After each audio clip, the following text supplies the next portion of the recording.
જય શ્રી કૃષ્ણ. શ્રીમદ ભાગવત મહાપુરાણ પ્રથમ સ્કંદ અધ્યાય 19.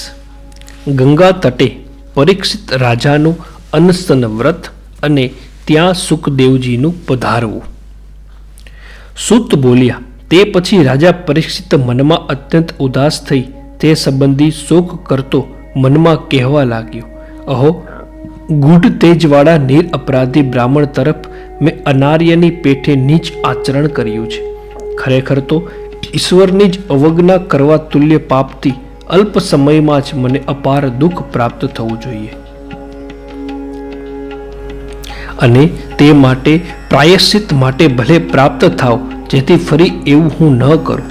મેં કોપાવેલ એ બ્રાહ્મણની કુળરૂપી અગ્નિ આજે જ મારા રાજ્યને, સૈન્યને તથા સમુદ્ર ધન ભંડારને બાળી નાખો કે જેથી મને દુષ્ટને ફરી બ્રાહ્મણો, દેવો તથા ગાયો પ્રત્યે આવી પાપ બુદ્ધિ ન થાય.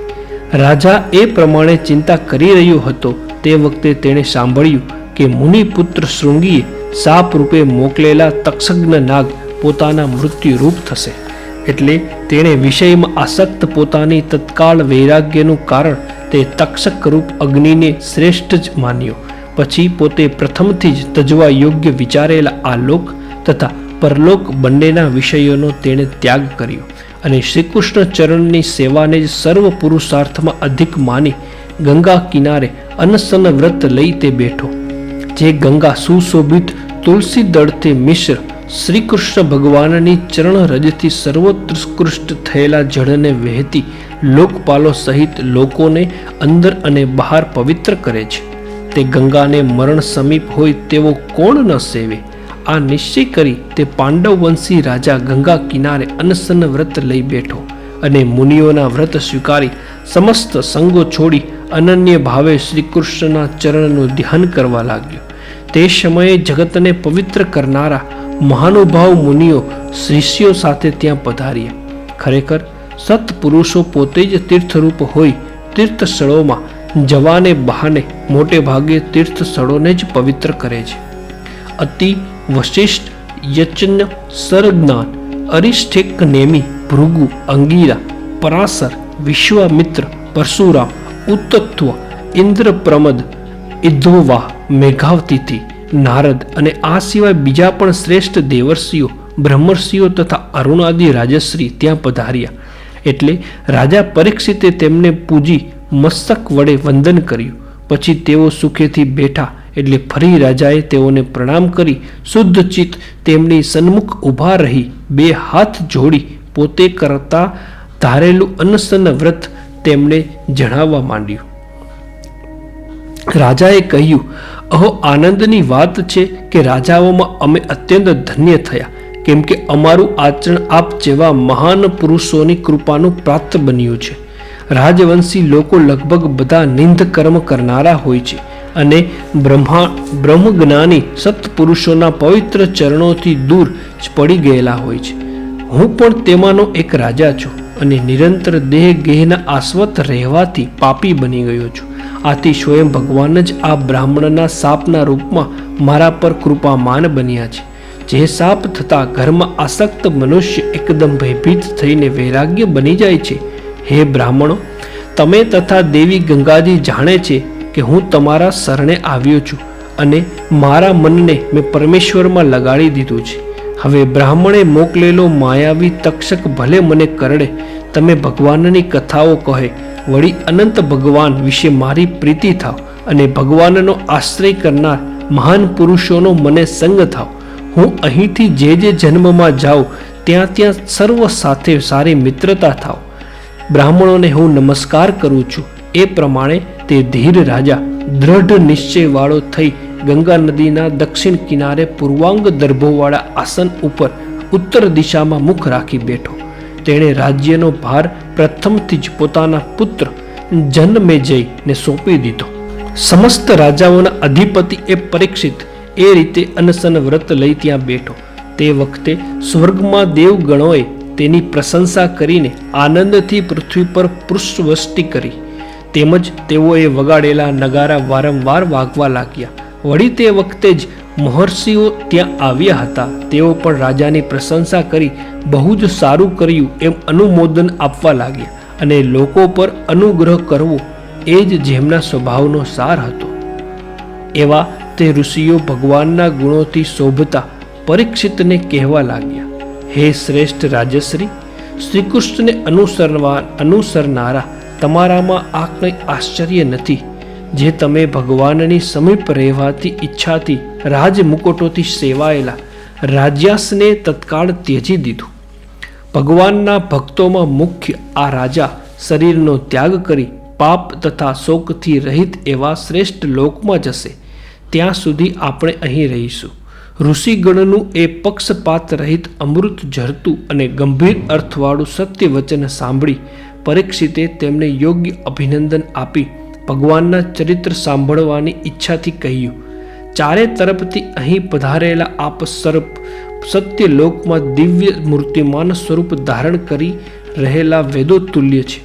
અનન્યના ઉપર ઉપકાર કરવો એ જ આપનો સ્વભાવ છે. એ સિવાય આ લોકમાં કે પરલોકમાં આપનો બીજો કોઈ સ્વાર્થ નથી. તો હે બ્રાહ્મણો, આપના પર વિશ્વાસ કરીને મારે શું કરવું જોઈએ તે વિશે હું આપને પ્રશ્ન પૂછું છું. તો આપ સર્વ વિદ્વાનો પરસ્પર વિચાર કરીને બતાવો કે માણસે સર્વ સ્થિતિમાં અને ખાસ કરીને મરણકાળે શરીર, ઇન્દ્રિયો અને અંતઃકરણ દ્વારા કરવા યોગ્ય પવિત્ર કાર્ય શું છે? તો આપ સર્વે વિદ્વાનો પરસ્પર વિચાર કરીને બતાવો કે માણસે સર્વ સ્થિતિમાં અને ખાસ કરીને મરણકાળે શરીર, ઇન્દ્રિયો અને અંતઃકરણ દ્વારા કરવા યોગ્ય પવિત્ર કાર્ય કયું છે? રાજાએ પ્રશ્ન કર્યો. તેવામાં સર્વ વિષય તરફ નિષ્પૂર્ણ વ્યાસપુત્ર ભગવાન સુખદેવજી પૃથ્વી પર ફરતા દેવયોગે ત્યાં આવ્યા. કોઈ આશ્રમ વગેરેના ચિહ્નોથી તેઓ ઓળખી શકાય તેવા નથી. આત્માનંદના લાભથી તે સંતુષ્ટ છે. સ્ત્રીઓ તથા બાળકોને તેમને ઘર ધરેલા છે. અવધૂત જેવો વેશ છે. 16 વર્ષની અવસ્થા છે. હાથ, પગ, સાથળ, બાહુ, ખભા, ગાલ વગેરે સુકોમળ અવયવો છે. મુખ સુંદર નેત્રવાળું, ઊંચા નાકવાળું, સરખા કાનવાળું તથા સુંદર પ્રકૃતિવાળું છે. શંખના જેવો 3 રેખાઓ વાળો કંઠ શોભે છે. હાંસડીનો ભાગ ભરાવદાર હોવાથી દેખાતો નથી. વિશાળ અને ઊંચી છાતી છે. નાભી ઘુમરીની જેવી છે. 3 કરચલીઓથી સુંદર ઉદર પેટ છે, અને તેમણે દિશાઓ રૂપી વસ્ત્રો પહેર્યા છે, અર્થાત તે નગ્ન છે. વાંકડિયા ને વિખરાયેલા કેસ છે. લાંબા બાહુઓ છે. કોઈ શ્રેષ્ઠ દેવ સમાન તેજસ્વી કાંતિ છે. શ્યામ વર્ણ છે. સદા ઉત્તમ એવા યૌવનયુક્ત શરીરની શોભા તથા સુંદર મંદ હાસ્ય સ્ત્રીઓના મનને હરનારું છે. આવા તે સુખદેવજી ગુપ્ત તેજવાળા હતા. તો પણ તેમના લક્ષણ જાણનારા ત્યાં બેઠેલા સર્વ મુનિઓ તેમને જોઈ તરત જ આસનો ઉપરથી ઊભા થયા. પછી પરીક્ષિતે એ આવેલા અતિથિને મસ્તક નમાવીને પૂજા કરી. એટલે અજ્ઞાની સ્ત્રીઓ તથા બાળકો ત્યાંથી નાસી ગયા, અને પૂજાયેલા તે સુખદેવજી મોટા આસન ઉપર ત્યાં બેઠા. મોટા બ્રહ્મર્ષિઓ અને દેવર્ષિઓના સમૂહની વચ્ચે વિરાજેલા તે ભગવાન સુખદેવજી ગ્રહો, નક્ષત્રો અને તારાગણીઓની વચ્ચે ચંદ્રમાનું સમાન અત્યંત શોભી રહ્યા છે. અપાર બુદ્ધિવાળા અને શાંત તે સુકમુનિ એ રીતે ત્યાં બિરાજ્યા. એટલે ભગવાનનો ભક્ત રાજા પરીક્ષિત તેમની સમીપ જઈ મસ્તકથી પ્રમાણ કરી તે 2 હાથ જોડી સાવધાન થઈ સત્ય અને મધુર વાણીથી પૂછવા લાગ્યો, અહો હે બ્રાહ્મણ, આ અમે ક્ષત્રિયો નીચ છતાં સજ્જનોથી સેવવા યોગ્ય થયા છીએ, કારણ કે આપે કૃપા કરી અતિથિ રૂપ થઈ અમને તીર્થ રૂપ કર્યા છે. જો આપના સ્મરણ માત્રથી પુરુષના ઘર સત્વર શુદ્ધ થાય છે, તો દર્શન, સ્પર્શ, પગ ધોવા, જળ અને આસન આપવું વગેરેથી શુદ્ધ થાય એમાં શું કહેવું? હે મહાયોગીનંદ, જેમ વિષ્ણુના સમીપપણાથી અસુરોનો નાશ થાય છે, તેમ આપના સમીપપણાથી પુરુષોના મોટા પાપો પણ તત્કાળ નાશ પામે છે.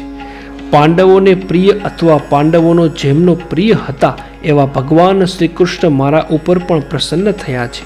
જે ભગવાને પોતાના ફોઈના પુત્ર પાંડવોની પ્રસન્નતા માટે તેમના વંશમાં ઉત્પન્ન થયેલા મારી સાથે પણ બધું પણ સ્વીકાર્યું છે. જો એમ ન હોય તો અર્થાત જો શ્રી કૃષ્ણની મારા ઉપર કૃપા ન હોય તો આપ સરખા અવક્ત ગતિવાળી પરમ સિદ્ધ પુરુષ જાતે પધારી અમારા જેવા માણસને મરણકાળે દર્શન આપે એ કેમ બની શકે? આપ મારી પાસે જે માગવું હોય તે માગ આવી પ્રેરણા કરો છો તો યોગીના પરમ ગુરુ આપને હું પૂછું છું કે સર્વથા મરણ પામવાની અણી પર આવેલા પુરુષનું તે સમયનું કર્તવ્ય શું હોઈ શકે? પ્રભો, તમે મરણ પથારીએ પડેલા મનુષ્ય જે સાંભળવા યોગ્ય, જે જપવા યોગ્ય, જે કરવા યોગ્ય, જે સ્મરણ કરવા યોગ્ય અને જે ભજવા યોગ્ય હોય તે મને કહો, તેમજ જે શ્રવણ વગેરે માટે અયોગ્ય હોય તે પણ કહો. હે ભગવત સ્વરૂપ મુનિવર, આપના દર્શન અત્યંત દુર્લભ છે. ગૃહસ્થને ઘેર તો આપ ગાય દોહાય એટલી વાર પણ ઊભા રહેતા નથી. સૂત બોલ્યા. એ પ્રમાણે રાજા પરીક્ષિતે મધુર વાણીથી વાતચીત કરી પ્રશ્ન કર્યો એટલે ધર્મવેતા ભગવાન સુખદેવજી તેના પ્રત્યે કહેવા લાગ્યા. શ્રીમદ ભાગવત મહાપુરાણ પ્રથમ સ્કંદ અધ્યાય 19 સમાપ્ત ની સાથે પ્રથમ સ્કંદ પણ સમાપ્ત. જય શ્રી કૃષ્ણ.